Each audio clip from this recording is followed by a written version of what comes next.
Hello everyone. तो last class में जो भी हमने देखा था, लास्ट वीडियो में एनडीबी वगैरह देखा था। तो आज हम डिस्कस करेंगे कुछ स्टैंडर्ड फ्रेजोलॉजी एंड बेसिक फ्रेजोलॉजीज़ के बारे में। अगर आपने वो डेमो वाला वीडियो देखा हो तो हमने उसमें बताया था कि आरटीआर क्या है। It's a language made of standard फ्रेजोलॉजी।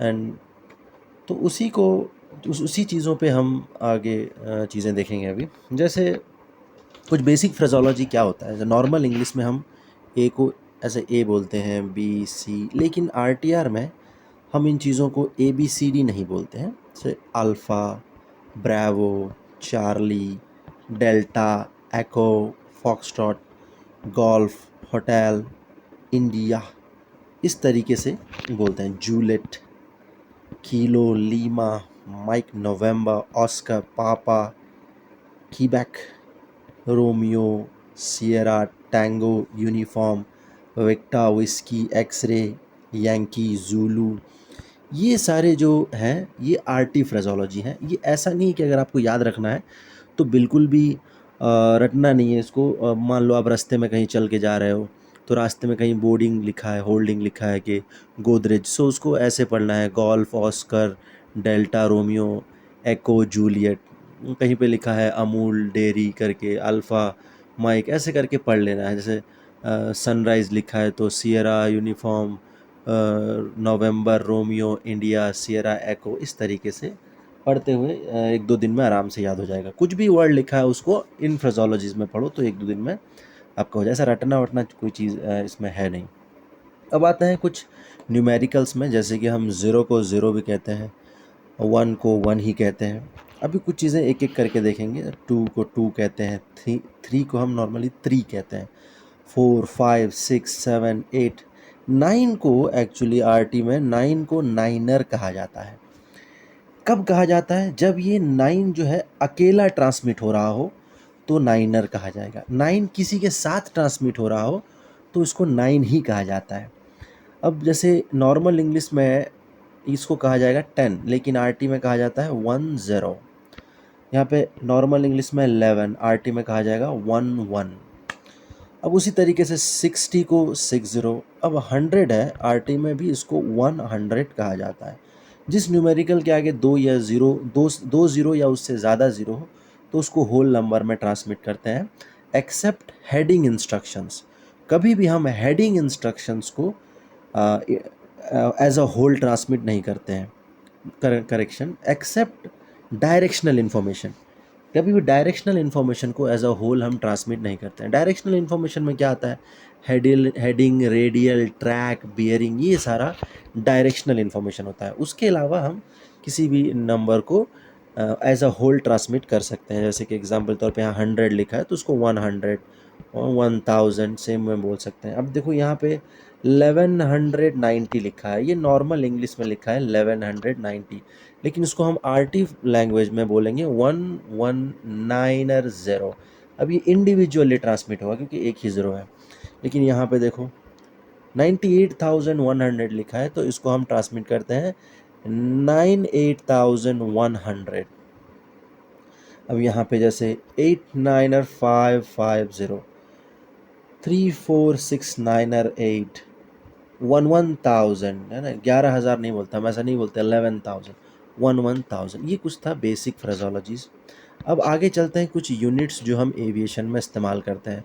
In units को आपको हमेशा ध्यान में रखना है। जैसे कि स्पीड का यूनिट्स है नॉट्स। स्पीड आपका किसी भी चीज़ का हो, एयरक्राफ्ट का हो या विंड का हो, तो उसको नॉट्स ही उसका यूनिट है। विजिबिलिटी का यूनिट है मीटर, डायरेक्शन का डिग्री, एंड एल्टीट्यूड का फीट, डिस्टेंस का नॉटिकल माइल। अब एग्जांपल के तौर पे अगर एटीसी आपको बोलता है विजिबिलिटी 5000, तो ये 5000 का मतलब है मीटर, और हम यूनिट ट्रांसमिट नहीं करते, सिंपल वैल्यू ट्रांसमिट करते हैं, विजिबिलिटी 5000। उसी तरह अगर एटीसी का कहता है एल्टीट्यूड 5000, तो वो फीट के बारे में बोल रहा है, फीट, है ना। ये सारे यूनिट आपको ध्यान में रखना है। आगे बढ़ते हैं, कुछ स्टैंडर्ड फ्रेजोलॉजी की बात करेंगे। अब स्टैंडर्ड फ्रेजोलॉजी में क्या है? ये कुछ आरटी फ्रेजोलॉजीज़ हैं। ये जो आप सामने देख रहे हैं ये कुछ आरटी फ्रेजोलॉजीज़ हैं और ये उसका मीनिंग है, आरटी फ्रेजोलॉजी का मीनिंग। अब जैसे आप बहुत कॉमनली आपने सुना होगा रॉजर। रॉजर रॉजर का मतलब होता है जो मैसेज आपने दिया मैंने सुन लिया, है ना। अब उसको हम इंग्लिश में कैसे पढ़ेंगे? I have received all of your last transmission, जो आपने बोला वो मैं सुन लिया। अब उसी तरीके से विल्को का मतलब होता है कि जो आपने कहा वो मैं समझ गया, या जो इंस्ट्रक्शन या इन्फॉर्मेशन आपने दिया वो मैं समझ गया, वो काम मैं कर दूंगा, है ना। उसको अब इंग्लिश में कैसे बोलेंगे? I understand your message and comply with it. Same way stand by का मतलब होता है रुको मैं कॉल करता हूँ, wait I will call you. मान लीजिए आप एटीसी आपको कोई इंस्ट्रक्शन दे रहा है, मान लीजिए उसने बोला क्लाइम 7000, क्लाइम फ्लाइट लेवल 70, तो अगर आप नहीं कर सकते क्लाइम किसी वजह से, तो आप उसे बोलिए अनेबल। अनेबल का मतलब होता है कि जो इंस्ट्रक्शन आपने दिया या जो क्या बोलते हैं क्लियरेंस आपने दिया वो मैं नहीं कर सकता हूँ। I cannot comply with your request, instruction और क्लियरेंस। रिक्वेस्ट का मतलब होता है कि मैं जानना चाहता हूँ या फिर मैं हासिल करना चाहता हूँ या मैं पूछ रहा हूँ, जैसे कि I request, I should like to know, I wish to obtain, ये है रिक्वेस्ट। उसी तरीके से और भी फ्रेजोलॉजी हैं, जैसे कि गो अहेड। गो अहेड मतलब जो आप बोलना चाहते हैं बोलिए। Proceed with your message. Acknowledge. Acknowledge का मतलब है कि मान लीजिए एटीसी ने आपको कोई इंस्ट्रक्शन दिया तो आपने सिंपली बोल दिया रॉजर, तो लेकिन अब एटीसी चाहता है कि आप उस इंस्ट्रक्शन को समझे हैं कि नहीं समझे हैं वो एटीसी को बताइए। उसके लिए हमको क्या करना पड़ेगा? रिपीट करना पड़ेगा, जो एटीसी ने बोला उसको रिपीट करना पड़ेगा।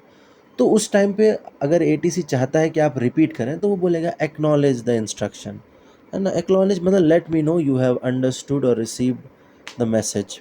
अफर्म का मतलब सिंपल है यस, नेगेटिव का मतलब नो, डिसरिगार्ड का मतलब है इग्नोर। अब जैसे कि एटीसी कोई मैसेज दिया या फिर आपने गलती से एटीसी को कॉल कर दिया, तो अब उसको आप बोलिए डिसरिगार्ड लास्ट ट्रांसमिशन।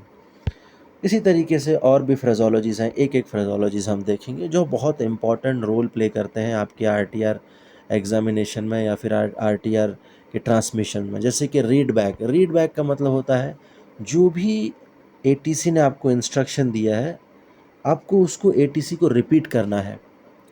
क्यों रिपीट करना होता है कि अगर जो इंस्ट्रक्शन एटीसी ने दिया है आपको कितना समझ में आया वो चीज़ एटीसी को एक्नॉलेज हो जाएगा। तो मतलब आपको पूरा रिपीट करना है, जो एटीसी ने बोला उसको रिपीट करना है। से अगेन का मतलब होता है दोबारा बोलिए। मान लीजिए आप एटीसी के साथ कम्युनिकेशन कर रहे हैं और एटीसी ने कुछ इंस्ट्रक्शन आपको दिया, आपको नहीं सुनाई दिया। जो इंस्ट्रक्शन एटीसी ने आपको दिया आपको सुनाई ही नहीं दिया, तो क्या करना है आपको? आप बोलिए से अगेन। तो आप एटीसी क्या करेगा? जो भी एटीसी ने बोला था उसको वो रिपीट करेगा।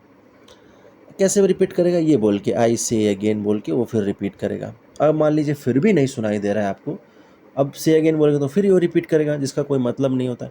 तो आप क्या करिए, उसको बोलिए वर्ड ट्वाइस। तो एटीसी क्या करेगा? जो भी उसने बोला था वो हर वर्ड को दो दो बार बोलेगा, है ना।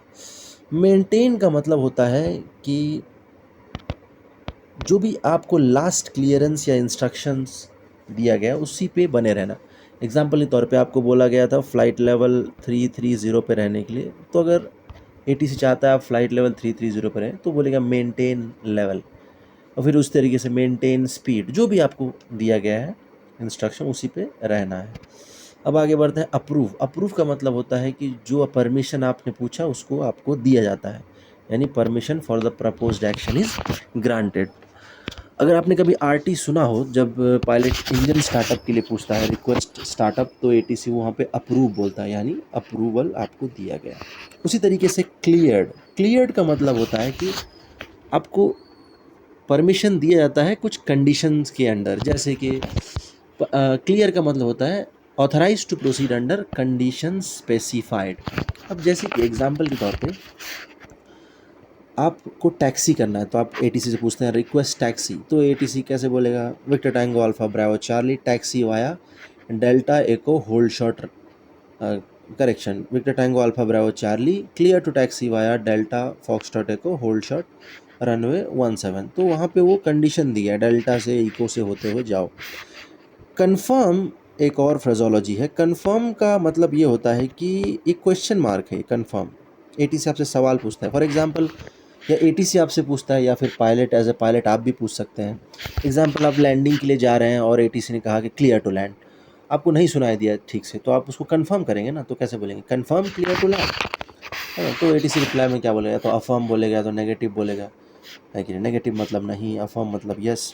रिपोर्ट मतलब होता है कि कुछ इन्फॉर्मेशन मांग रहा है वो। एग्जाम्पल के तौर पे एटीसी ने बोला रिपोर्ट एल्टीट्यूड, तो आपको वहाँ पे एल्टीट्यूड उसको बताना है। रिपोर्ट का मतलब pass me the following informations. How do you read का मतलब होता है कितना बढ़िया से आप हमको सुन पा रहे हैं। हाउ डू यू रीड जैसे कम्युनिकेशन में होता है ना। अब आते हैं कैंसल। कैंसल होता है कि हमने लास्ट जो क्लियरेंस है या फिर लास्ट जो क्लियरेंस है उसको कैंसिल किया, या फिर लास्ट जो ट्रांसमिशन है उसको कैंसिल किया, है ना। जैसे कि एटीसी ने कहा कि आपको क्लियर फॉर टेक ऑफ, अब अचानक से एटीसी नहीं करना चाहता है तो कैंसिल टेक ऑफ करके बोलेगा।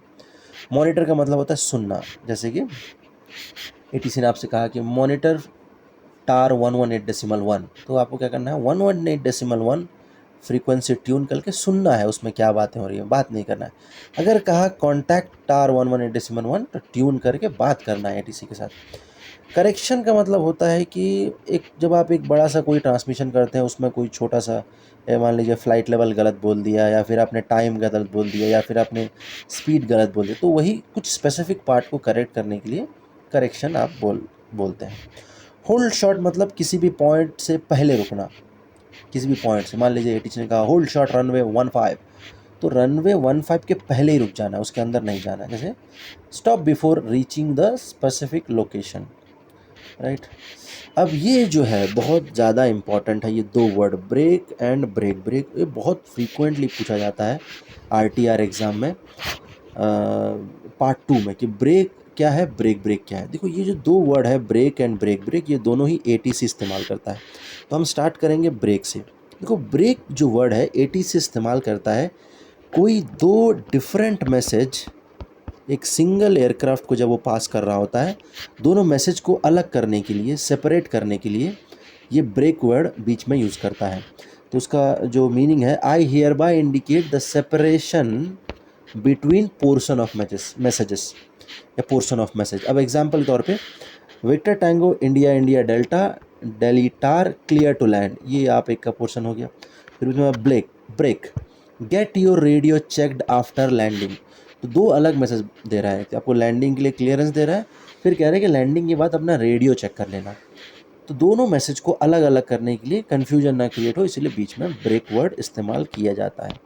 उसी तरीके से ब्रेक वर्ड जो है ये इस्तेमाल किया जाता है बिज़ी इन्वायरमेंट में, बहुत ही बिजी, लगी दिल्ली मुंबई ऐसे बिज़ी एयरपोर्ट्स में इस्तेमाल किया जाता है, जब साइमल्टेनियसली दो अलग अलग एयरक्राफ्ट को एक साथ ही अलग अलग इंस्ट्रक्शन देना हो। दो अलग अलग एयरक्राफ्ट को दो अलग अलग इंस्ट्रक्शन देना हो। अभी इसको ज़रा पढ़ते हैं। कहता है I hereby indicate the separation between messages transmitted to different aircraft in very busy environment. Example के तौर पे यहाँ कह रहा है Ind Air 517 Delhi tower clear to land, break I fly 221 descend 3000 feet and report downwind. देखो पहले इसने इंड एयर को बोला क्लियर टू लैंड, फिर साइमल्टेनियसली ब्रेक बोल के आई फ्लाई को डाउनविंड लैक में ज्वाइन करने के लिए कह रहा है। तो यानी हम इसको फिर से रिपीट करेंगे एक बार कि जो ब्रेक वर्ड है तब इस्तेमाल होता है कि जब एक एयरक्राफ्ट को दो अलग अलग मैसेज एक साथ दिया जा रहा है, दोनों मैसेज को अलग करने के लिए, डिफ्रेंशिएट करने के लिए ब्रेक वर्ड यूज़ करते हैं। ब्रेक दो अलग अलग एयरक्राफ्ट को एक ही साथ इंस्ट्रक्शंस पास करने के लिए बिजी इन्वायरमेंट में ये ब्रेक वर्ड यूज़ किया जाता है।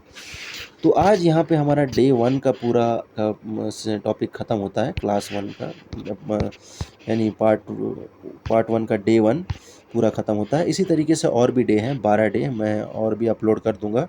अगर आपको ये अच्छा लगा हो तो लाइक कर सकते हैं, आप अपने दोस्तों को शेयर कर सकते हैं। आरटी एग्ज़ाम क्लियर करने में बहुत हेल्प हो जाएगा। Thank you.